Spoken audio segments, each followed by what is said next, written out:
데살로니가전서 4장 6절 말씀 다 같이 한 목소리로 받들도록 하겠습니다. 이 일의 분수를 넘어서 형제를 해하지 말라. 이는 우리가 너희에게 미리 말하고 정언한 것과 같이 이 모든 일에 주께서 신원하여 주심이라. 아멘. 우리가 거룩한 열망을 가지면 하나님 모든 탐욕에서 자유할 수가 있습니다. 그래서 이 선을 넘어서 형제를 해하는 그런 잘못된 욕망을에서 벗어날 수가 있습니다. 그래서 이 해한다는 말은 탐욕을 실제로 이렇게 실현하는 거죠. 탐욕에 따라서 그 탐욕의 욕망, 탐욕에 휩쓸려서 내가 실제로 그것을 행동으로 옮기는 것을 의미합니다. 그러니까 이제 그것을 빼앗기 위해서 빼앗고 또한 그 결과 그것을 빼앗기 위해서 이제 전쟁과 같은 일이 벌어지는 거죠. 선을 넘어서 침입하는 것처럼 그런 일이 벌어집니다. 그러면 당연히 이제 그것을 해하는 일이 되죠. 결국 이것은 욕망의 격정 중에서 욕망의 격정을 이제 욕망의 격정 중에 하나 이 탐욕에서 벗어나라는 것이죠. 그래서 탐욕을 따르지 말라는 거죠. 욕망의 격정 중에 하나가 탐욕, 물질적인 탐욕이라고 할 수도 있지만 또 이 5절에서 이야기하는 그 욕망의 격정은 또 이제 성적인 욕망도 포함이 될 것이고 어떻게 보면은 모든 욕망의 격정이 다른 말로 하면 이제 또 탐욕이라고 볼 수가 있을 것입니다.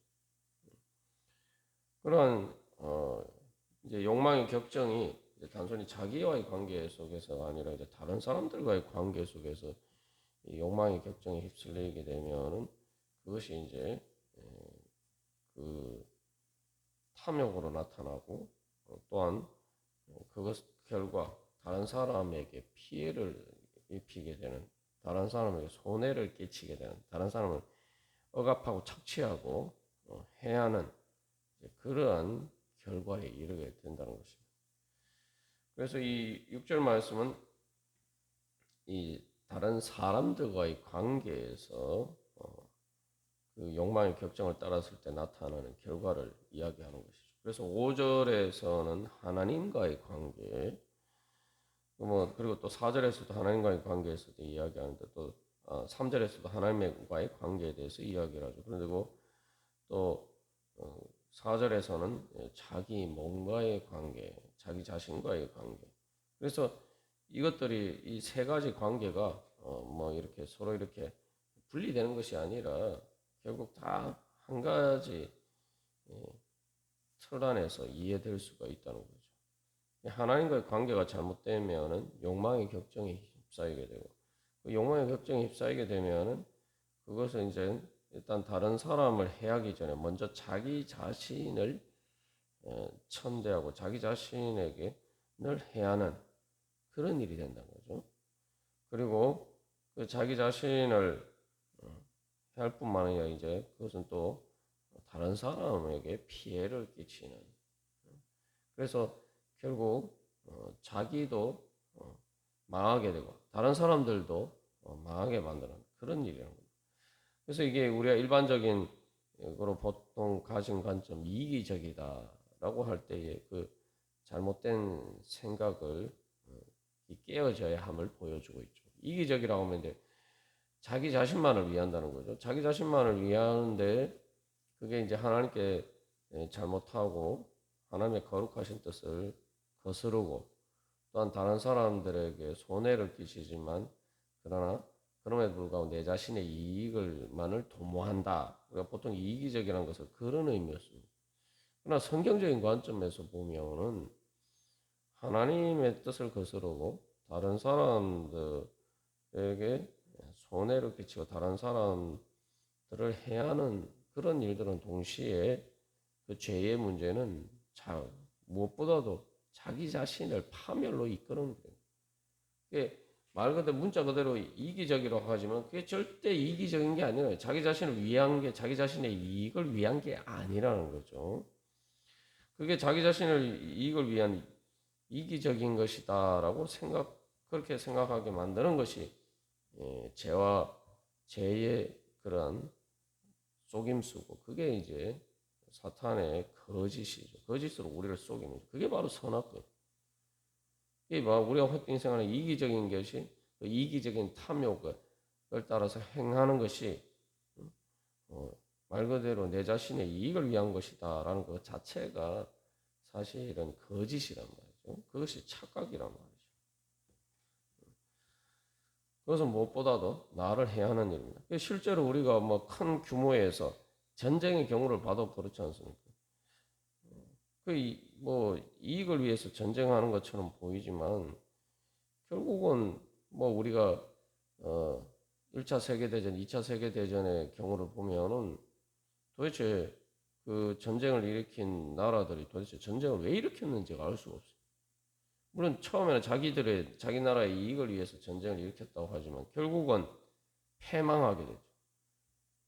다른 나라들에게도 피해를 끼쳤지만 바로 그 전쟁을 일으킨 나라들이 패망해서 사실은 이제 제일 큰 피해를 입게 된. 도대체 그런 전쟁을 왜 했느냐. 뭔가 이익을 위하는 것처럼 보이지만 결과적으로는 자기 자신을 패망으로 이끄는 그러한 전쟁을 보는 경우처럼 우리 자신도 마찬가지입니다. 우리 개인적으로도 마찬가지.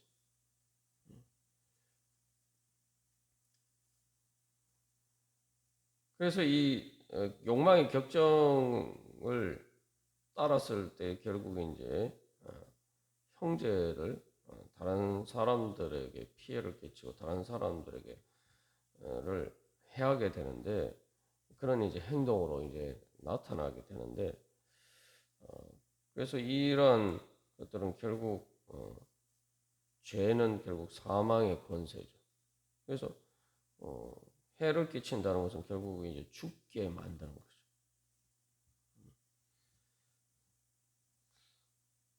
그래서 여기서 이제 우리가 왜 이런 문제들이 생기느냐? 사실 이제 그 욕망의 격정을 통제하지 못하고 그것에 따르게 되면은 결국은 그 형제를 해하는 그런 자리에 설 수밖에 없습니다. 그러면은 우리가 어떻게 거기에서 벗어날 수가 있느냐? 앞에서 이제 우리가 5절 말씀에서 어떻게 하면 욕망의 격정을 따르지 않을 수 있는지 에 대해서 자세하게 나누었습니다만 이제 탐욕가의 관점에서 보면 그래서 성경은 그 근본적인 그 탐욕의 문제에 대해서 이야기를 하고 있죠. 그래서 십계명에서도 우리가 보면은 성적인 문제와 관련해서 뭐 간음하지 말라는 계명이 앞에 있지만 마지막 10번째 계명은 이 탐내지 말라라는 또 계명. 사실은 이제 그게 이제 10번째 계명이 탐내지 말라라는 그 계명이 개별적인 계명이기도 하지만 동시에 그 모든 그 앞에 계명들을 종합적으로 이야기하는 결론이죠. 어떻게 보면은 그 앞에 계명들을 어기는 그런 죄의 문제를 유발하는 근본적인 문제에 대해서 지적하고 있는 것이죠. 그리고 그것은 그래서 또 하나님과의 관계에서 십계명의 1, 2계명 그 전반부에 1에서 4계명까지 나오는 하나님과의 관계가 잘못되었을 때에 나타나는 또 문제는 그래서 탐욕을 성경에서는 우상숭배다라고 이야기하고 있습니다. 그래서 잘못된 욕망의 격정을 따르는 것이 죄와 사망의 권세의 노예가 되는 것을 보여주고 있는데 결국 그 탐욕이라는 것은 바로 이제 그것을 좀 더 적극적으로 내가 그것을 따라서 행하는 거예요. 그러니까 욕망의 격정에 욕망의 격정이라고 할 때 사실은 내가 자신이 원하는 욕망처럼 보이지만 그 실질적으로는 내 자신이 원하는 욕망이기 이전에 내가 그 격정에 휩싸이는 거예요. 그 죄와 사망의 권세에 내가 그 스스로를 통제하지 못하고 끌려가는 겁니다. 그래서 그 격정의 결과로 이제 그 끌려가게 되는데 그 끌려가게 되면 이제 정도가 심해지면은 자기가 끌려가는 줄 몰라요.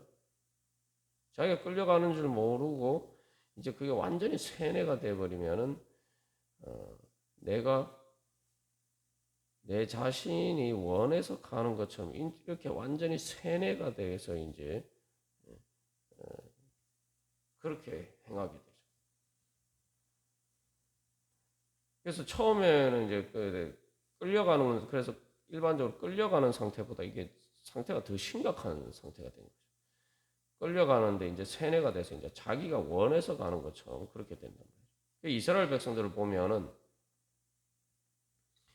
그 애굽의 바로의 노예 생활에서 해방되기를 원했잖아요. 괴로워서 막 하나님 부르짖고 그렇게 했단 말이죠. 그게 이제 자기들이 바로에게 끌려간다는 걸 인지를 했지만 그러나 광야에서 그들의 이제 상태를 보면은 단순히 끌려가는 것뿐만 아니라 자기 스스로 원해서 가는 세뇌된 모습들이 이제 드러나기 시작하죠. 그래서 하나님을 불신하고 하나님을 배신하고 하나님의 인도하심을 따라 가나안 땅에 들어가는 것을 거부하고 자꾸 애굽으로 돌아가려고 합니다. 그때가 좋았다라고 이렇게 얘기해요. 좋기는 뭐가 좋았습니까? 그 애굽에서 힘들어서 부르짖고 했으면서 자꾸 그때가 좋았다라고 이야기해요.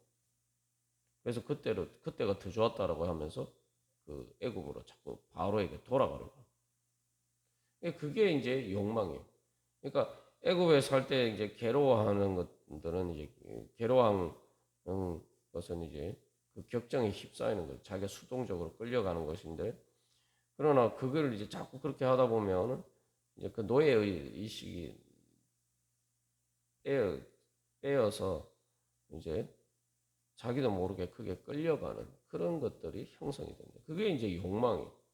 근데 그래서 그 욕망에 따라서 이제 탐욕으로 가면은 이게 더 이렇게 상태가 악화되는 거예요. 단순히 욕망하는 것뿐만 아니라 이제는 내가 그것을 하면 그 욕망을 따르면 내가 바로처럼 내가 왕이 된 것처럼 이렇게 이제 착각하는 그런 지경까지 이르는 거예요. 그게 바로 이제 탐욕이고 그렇게 해서 그래서 내가 이제 그 손해를 끼치게 되죠. 말 그대로 그 탐욕을 따라서 행하게 됩니다. 그래서 내가 왕처럼 해놓은 것이다. 이 오히 그냥 단순히 세뇌가 되는 정도가 아니라 내가 그거 좋다 이 정도가 아니라 내가 그렇게 하면은 왕처럼 되는 것이다. 내가 하나님처럼 되는 것이다. 이제 이런 식으로까지 이제 착각한다. 완전 망상에 사로잡힌 거죠. 그게 바로 이제 그런 결과 이제 보통 왕들이 전쟁을 하고 해서 하는 것, 전쟁을 일으키는 것처럼 이제 그런 이제 상태가 된단 말이죠. 그래서 사탄이 유혹할 때도 보면은 처음에는 그 선악과를 먹는 것이 이제 좋다라고 얘기하지만 한 걸음 나도 근데 그 좋은 이유가 뭡니까? 하나님과 같이 될 것이다. 이렇게 이제 유혹을 해요. 그러니까 내가 그 욕망의 격정을 따르면 사실은 죄와 사망의 권세의 노예, 종으로 사는 것인데 내가 종이라는 걸 인지하지 못하고 거기에 쏟게 되면은 내가 종이 아니라 오히려 내가 왕이 되었다. 내가 하나님과 같이 되는 것이다. 내가 주권을 가지고 내 마음대로 할 수 있는 그런 사람이 된다. 이제 이런 식으로 이제 망상에 빠지게 됩니다. 이스라엘 백성들을 보면 그렇습니다. 그래서 앞에서 보면 이제 결국 바로에게 돌아가려고 하는 그러한 욕망에 사로잡히니까 그 다음에 어떤 행동을 합니까? 모세와 아론 또 여호수아와 갈렙을 죽이려고 합니다.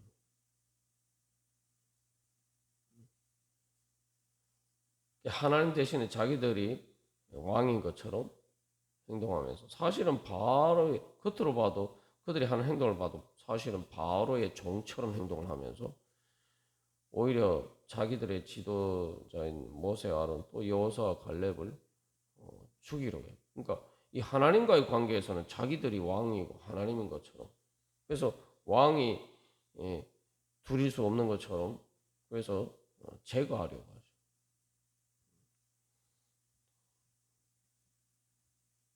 이게 바로 이제 탐욕이 나타나는 양상이에요. 그래서 결국은 내가 그렇게 하는 것이 하나님과 같이 되는 것이다. 다시 그걸 다른 말로 하면 내 마음대로 하고 내가 왕처럼 그래서 이게 왕에 대한 개념 자체도 이제 폭군의 개념이죠. 폭군, 전제군주, 단순한 전제군주가 아니라 폭군처럼 행하는 것이 이제 그게 진짜 왕처럼 되는 것이다. 이렇게 생각하고 그래서 자기 마음대로 하는 건데 근데 사실은 보면은 자기 마음대로 하는 게 아니랍니다. 그래서 이게 이제 탐욕은 우상숭배다라는 것은 우상이라는 게 뭐예요? 헛된 거죠. 하나님이 아니에요. 신이 아닌 그런 신 자체가 사실 신이 아닌 게 아니라 그런 신 자체가 아니고 존재하지 않는 것인데 그런 망상에 빠져서 그걸 따르게 되는. 그래서 탐욕은 우상숭배라고. 성경에서 계속 이야기하는 것은 우상숭배는 헛된 것이다. 그런 망상을 쫓아서 그렇게 살아갑니다. 그러니까 우리가 이제 역사를 보면은 그런 폭군들의 종말이 어떤지 우리가 잘 보죠. 그게 이제 탐욕의 결과예요.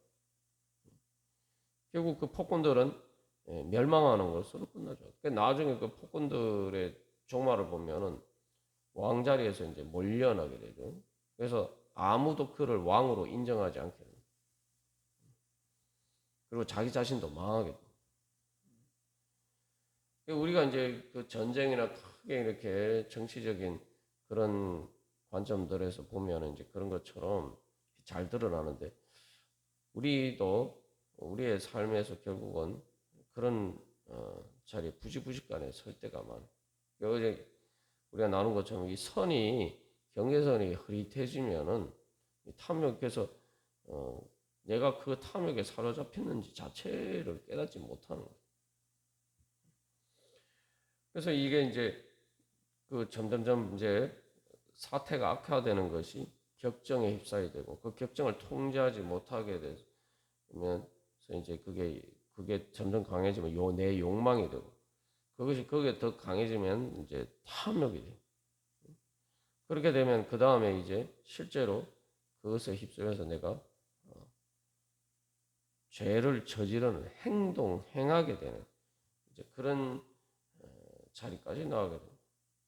결국은 이제 내 마음뿐만 아니라 내 감정이나 내 의지뿐만 아니라 내 몸을 통해서 내 삶 전체가 완전히 죄의 지배 아래 들어가게 되는 거죠. 우리가 이제 죄도 사실 내 마음에서만 일어나는 문제일 수 있는데 그게 이제 통제가 안 되면 그 다음에 내 마음을 지배하게 되고 거기서 이제 한 걸음 더 나가서 내 몸을 지배하고 내 몸을 통해서 내 삶을 이제 지배하게 돼요.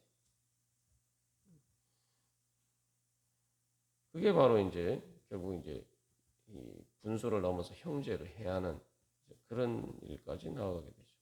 그래서 인간 세상에 벌어지는 죄들이 다 그런 양상으로 나타나는 것입니다.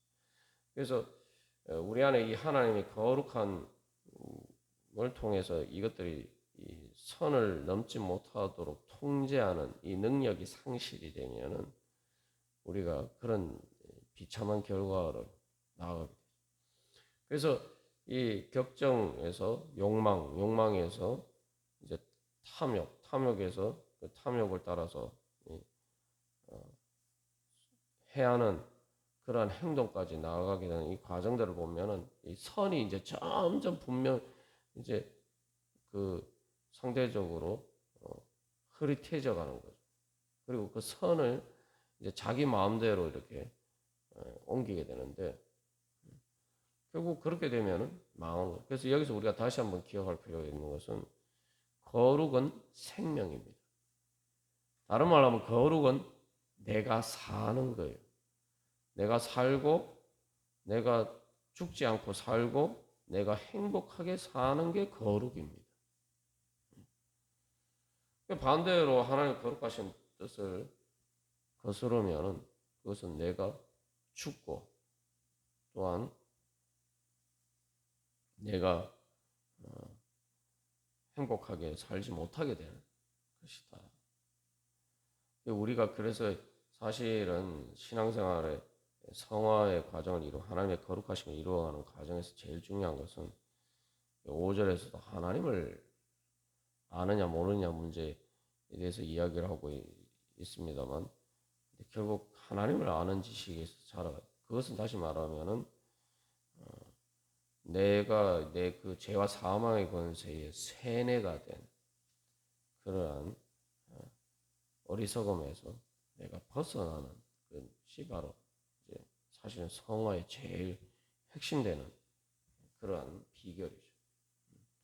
그래서 이제 격정, 욕망, 탐욕, 그래서 그런 행동을 통해서 이제 몸으로 행하는 그런 것 대신에 이제 반대의 거룩의 능력이 나타나요. 그것은 뭐냐면 이제 성령의 거룩한 갈망, 성령님께서 인도하심, 그러니까 격정 대신에 성령의 바람, 성령의 인도하심에 따라서 그 다음에 욕망, 잘못된 욕망 대신에 하나님을 향한 거룩한 열망과 갈망이 일어나야 되고 그게 다른 말로 하면 하나님을 사랑하는 것이죠.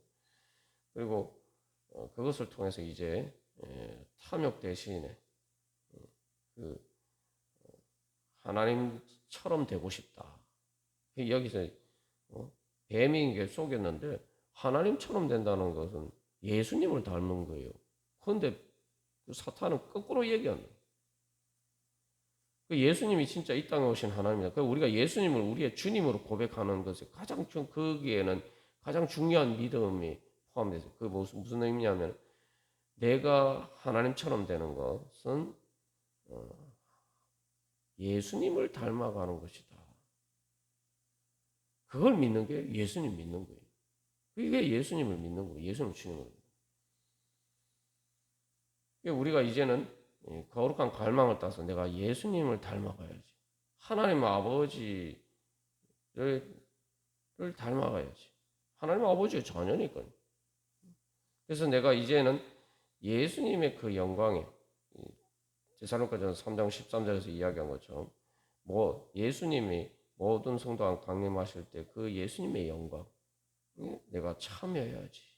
하나님 나라의 영광에 대한 걸 사모하는 마음이 생겨요. 그러니까 다시 말하면 하나님 나라의 영광을 갖고 싶다. 예수님의 영광을 갖고 싶다. 이 마음이 들어요. 예수님의 영광이라는 것은 예수님을 닮은 그게 다른 말로 하나님을 사랑하고 이웃 사람들을 사랑하는 거. 내가 그것을 갖고 싶다. 그 사랑의 영광을 갖고 싶다. 그 사랑의 행복을 갖고 싶다. 탐욕 대신에 바로 그런 거룩한 소망이 생깁니다. 그것을 따라서 결국 헤어나게 되면 우리 앞에서 나눈 것처럼 우리의 몸으로 하나님을 사랑하고 사람들을 사랑하는 거죠. 그래서 하나님 나라의 행복을 이루어가게 됩니다. 우리가 오늘도 그런 거룩한 은혜 소망하면서 다 같이 기도드리시겠습니다.